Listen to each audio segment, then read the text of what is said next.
Good evening, and it's great to have you with us as we near the end of another week together. And we begin tonight with the breaking news. Tonight, a federal magistrate judge has now unsealed the search warrant used in the FBI raid of President Trump's home at Mar-a-Lago. The warrant revealing the former president is under investigation for potential violations of the Espionage Act and possible obstruction of justice charges.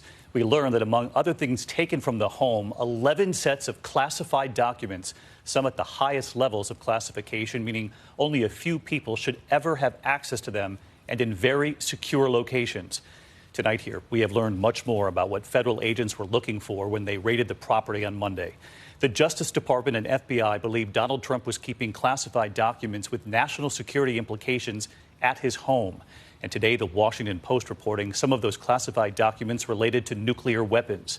The property receipt released with the warrant, a list of what was taken on that list, those 11 sets of classified information, the executive grant of clemency to Roger Stone, a handwritten note, information about the president of France, binders of photos, 27 boxes in all. Just 24 hours ago, Attorney General Merrick Garland, under intense scrutiny, coming before the cameras, strongly indicating that they had tried other routes to retrieve these documents before executing the search warrant. Of course, we know there was a subpoena in the spring. And we now know investigators found documents classified all the way to top secret. Again, only a few would ever get access to them in those secure locations. Our chief Washington correspondent, Jonathan Karl, leading us off. Tonight, an eye-opening window into why the FBI took the extraordinary step of executing a search warrant at Mar-a-Lago. A federal judge unsealing the warrant, making it public, along with an accounting of what federal agents seized from former President Trump's property.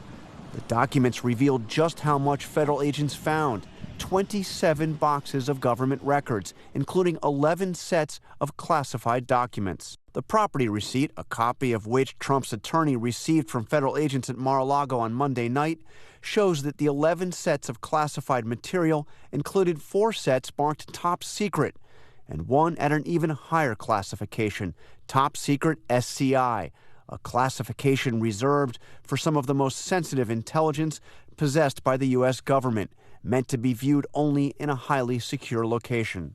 TSSCI information or intelligence is highly sensitive, and it is marked or classified as top secret SCI, an acknowledgement that the disclosure of that information would incur grave harm to the national security of the United States.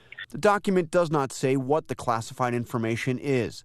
The Washington Post has reported that among the material sought by federal agents was related to U.S. nuclear weapons programs. The warrant reveals agents were looking for evidence of 3 potential crimes: violations of the Espionage Act, unlawful removal of public records, and obstruction of justice by concealing, altering, or destroying records to impede an investigation. Agents also recovered unclassified records, one item marked the President of France, another executive grant of clemency for Trump ally Roger Stone, that along with binders of photos and a handwritten note. The warrant, signed by a Florida magistrate, allowed FBI agents to search Trump's office, all storage rooms and areas used or available to be used by Trump and his staff, giving agents wide authority to search much of the property. The execution of the search warrant on Monday came after DOJ made a months-long effort to get Trump to turn the materials over, including a subpoena earlier this year and a visit by a small group of federal agents to Mar-a-Lago in June, when Trump was at the property. As the Attorney General said, they tried other routes before executing the search warrant. Where possible, it is standard practice to seek less intrusive means as an alternative to a search and to narrowly scope any search that is undertaken. The warrant did not grant access to private guest rooms of Mar-a-Lago or areas otherwise used by people other than Trump and his staff.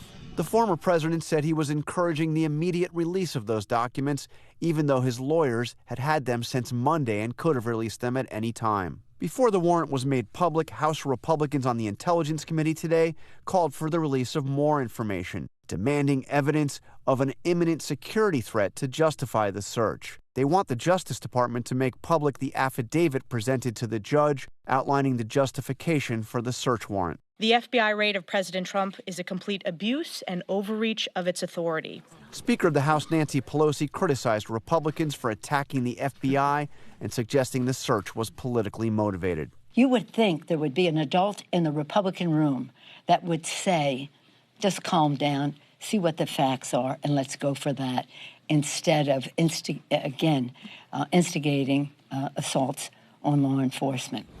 So let's get right back to Jon Karl, back with us again tonight. John, you've been reporting all week here that the former president and his lawyers had that search warrant and the property receipt right after the search. They had it all week. They obviously could have released this themselves amid all these questions and pressure from Republican leaders on the Justice Department to reveal more. So tonight, here we are, a few days later, the Attorney General, the judge, now revealing it. Any word from inside the former president's inner circle tonight, his state of mind, how he explains any of this?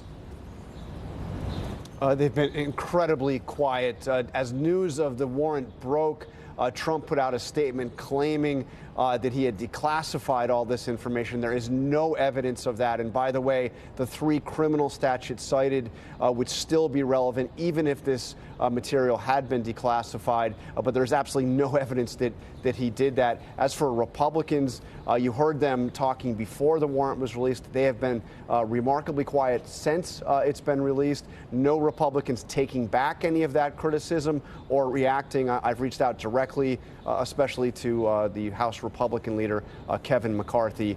No response at all. And a quick follow, John, an obvious question, probably a difficult one to answer. Do we have any idea tonight why the president brought these documents to Mar-a-Lago, if in fact this is what we're looking at, and who actually brought them, what the intent was here? No idea why he did it. Your second question is a really good one, though. It's quite possible that there is more than Donald Trump himself that could face criminal liability here. The question of who helped him bring this material to Mar-a-Lago will certainly be central in the days ahead. All right, Jonathan Karl leading us off as he has all week long. John, thank you.